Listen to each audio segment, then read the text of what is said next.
kelas 12 MIPA SMA Negeri 2 Tabung Hilir. Kali ini Bapak sengaja bikin video pembelajaran yaitu tentang sifat koligatif larutan. Kemarin sudah Bapak berikan soal jumlahnya 2 soal, nomor 21 dan 22. Kali ini akan Bapak perjelas bagaimana cara menyelesaikannya. Namun sebelumnya, secara garis besar, sifat koligatif larutan itu ada 4. Yang pertama, delta P, penurunan tekanan uap. Yang kedua, delta TB, kenaikan titik didih. Yang ketiga, delta TF, penurunan titik beku. Dan yang keempat adalah P, yaitu lambang dari tekanan osmotik. Di mana rumusnya ini sebagaimana yang sudah kalian catat pada pertemuan yang pertama kemarin itu. M yang kecil ini M kecil, ini adalah molalitas. Rumusnya GR per MR dikali 1000 per P. Kalau M besar ini adalah molaritas. Nah, kalian sudah mencatat kemarin. Oke. Sifat koligatif larutan itu ada 2. Yang pertama, terbagi di dalam non-elektrolit. Yang kedua adalah elektrolit. Non-elektrolit ini jika senyawa yang dilarutkan tidak menghasilkan ion. Contoh glukosa, urea, alkohol, dan seterusnya. Elektrolit jika senyawa yang dilarutkan menghasilkan ion. Biasanya berupa senyawa ion atau senyawa kovalen polar. Di mana elektrolit ini melibatkan faktor Van Hoff. Lambangnya adalah I, rumusnya I sama dengan 1 ditambah N dikurangi 1 dikali alfa, di mana N merupakan jumlah ion, alfa sama dengan derajat ionisasi. Oke, sekarang kita fokus ke soal yang telah Bapak berikan sama kalian kemarin. Ada 2 soal. Yang pertama adalah nomor 21. Bapak bacakan kembali soalnya. Glukosa dengan MR 180 dalam 100 gram air dan mendidih pada suhu 100,65 derajat Celcius. Jika KB air sama dengan 0,52 derajat Celcius kilogram per mol, maka pertanyaannya, massa glukosa yang dilarutkan adalah titik-titik-titik. Terlebih dahulu, sebagaimana cara penyelesaian yang lebih oke, itu kita harus memperinci dulu yang diketahui. Diketahui glukosa ya ininya, senyawanya atau larutannya. MR-nya 180 dari mana? Dari soal. P ini adalah pelarut. Di sini dalam 100 gram air. Berarti air sebagai pelarut. P sama dengan 100 gram. TB adalah lambang dari titik didih larutan, yaitu 100,65. KB adalah tetapan kenaikan titik didih sebesar 0,52. Yang ditanya, massa atau lambangnya GR dari glukosa yang dilarutkan dalam air tersebut itu berapa gram? Itu pertanyaannya. Kalau kita sudah menuliskan yang diketahui, maka kita fokus yang ditanya. Yang ditanya adalah GR.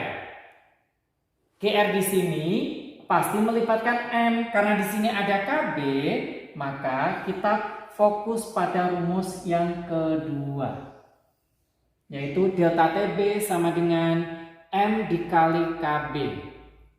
Oke, kita masukkan rumusnya. Ya, Bapak ini kan di sini. Delta TB sama dengan M dikali KB. Maka kita uraikan delta TB sama dengan M sendiri adalah GR per MR dikali 1000 per P dikali KB. Yang ditanya adalah GR. Nah, delta TB coba kita cek. Delta TB sudah ada apa belum? Belum. Di sini yang ada baru TB. Maka dengan adanya TB ini kita bisa mendapatkan delta TB. Tinggal angka ini dikurangi 100. 100,65 dikurangi 100 sama dengan 0,65. Nah, begini cara mencari delta TB jika di soal belum ditemukan atau belum diketahui. maka tinggal kita masukkan. 0,65 sama dengan GR, ini yang kita cari, GR per MR. MR-nya adalah 180 dikali 1000 kita tulis, P-nya 100. Kita tulis juga dikali KB. KB sudah ada ya, yaitu 0,52. Sehingga ini bisa kita coret, 0 sama-sama kita coret. 0 di sini juga bisa kita coret juga. Oke. Sekarang tinggal perkalian silang bisa atau langsung dikalikan secara desimal. Ini 0,65 dikali yang ada di bawah sini tentunya. Ini nolnya sudah hilang, berarti dikali 18. Sama dengan GR dikali 0,52, yaitu 0,52 dikali GR. 0,65 dikali 18 hasilnya adalah 11,7. Sama dengan 0,52 dikali GR.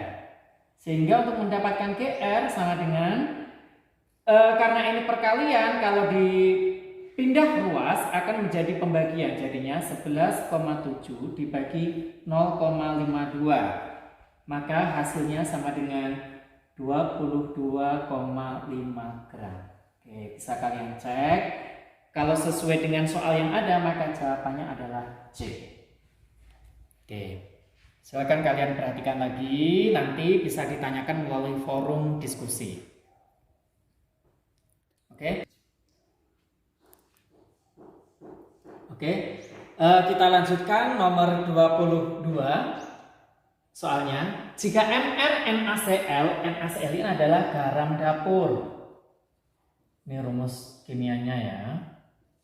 MR-nya 58,5. MR glukosa ini adalah gula 180. TB air yaitu 100 derajat Celcius. TB ini adalah titik didih.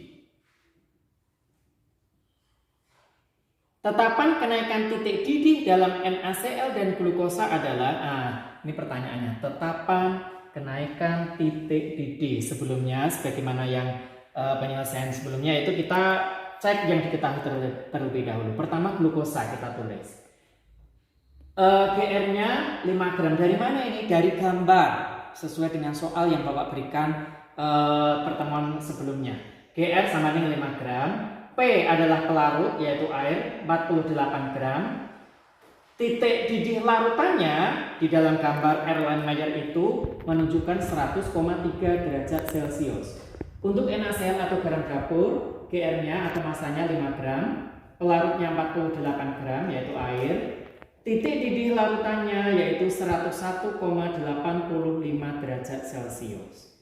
Nah, dari adanya soal ini, karena yang ditanya adalah tetapan kenaikan titik didih, sebelumnya kita fokus ke rumus ini lagi, yaitu delta TB sama dengan M dikali KB. Delta TB belum ada, tadi udah Bapak ajarkan. Cara mencarinya, delta TB untuk glukosa berarti sama dengan, tinggal kurangi 100. 100,3 dikurangi 100 sama dengan 0,3 derajat Celcius. Untuk yang ini, delta TB-nya sama dengan 101,85 kurangi 100, hasilnya adalah 1,85 derajat Celcius. Karena ada dua zat, yang pertama gula, yang kedua garam dapur. Gula itu tergolong non-elektrolit, sedangkan garam dapur tergolong elektrolit. Dari soal ini yang ditanyakan itu sama. Dari kedua ini nilai KB-nya itu berapa? Tetapan kenaikan titik didih. Nah, ini yang ditanya. Maka kita harus ngecek satu-satu, mulai dari glukosa terlebih dahulu. Untuk glukosa berarti delta TB sama dengan M dikali KB. Delta TB-nya sudah ada 0,3 sama dengan M. Nah, ini jabarannya. GR per MR dikali 1000 per P dikali KB.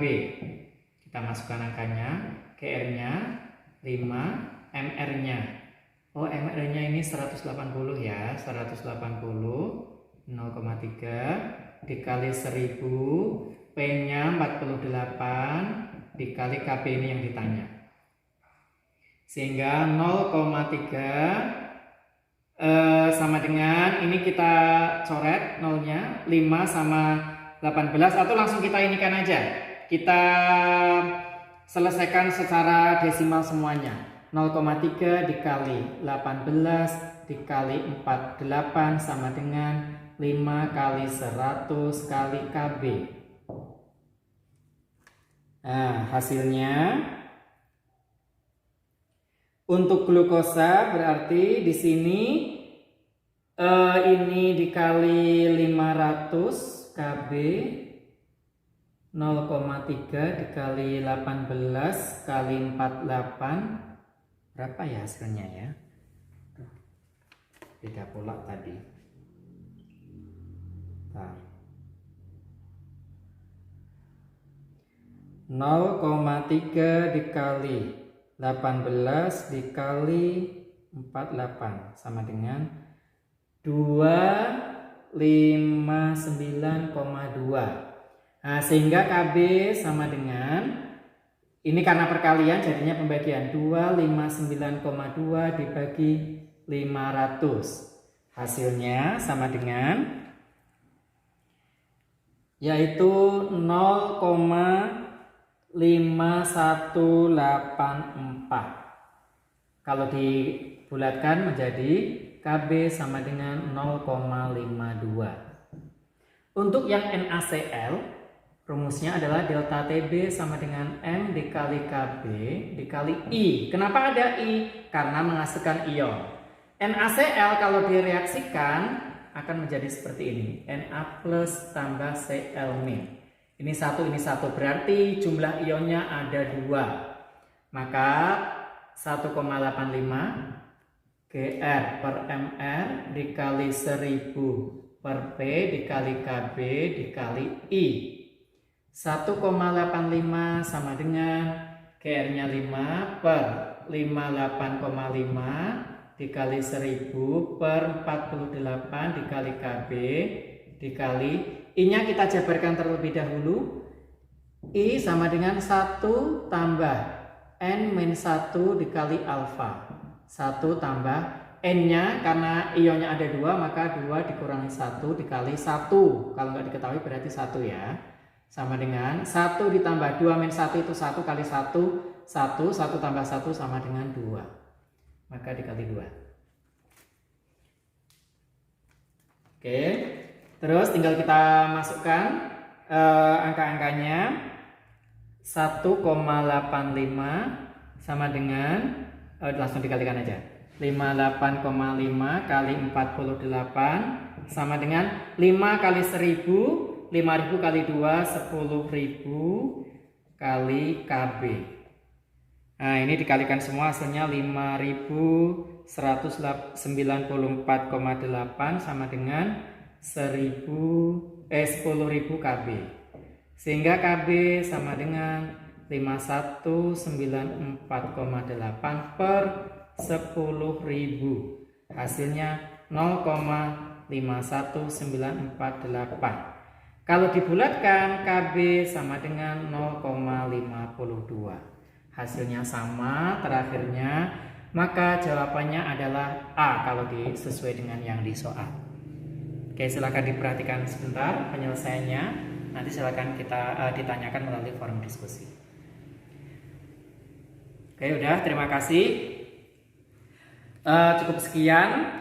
Agak ribet mungkin kalau berupa perhitungan secara desimal ini, tapi ini yang harus Bapak bisa membantu melalui video ini. Terima kasih. Assalamualaikum warahmatullahi wabarakatuh.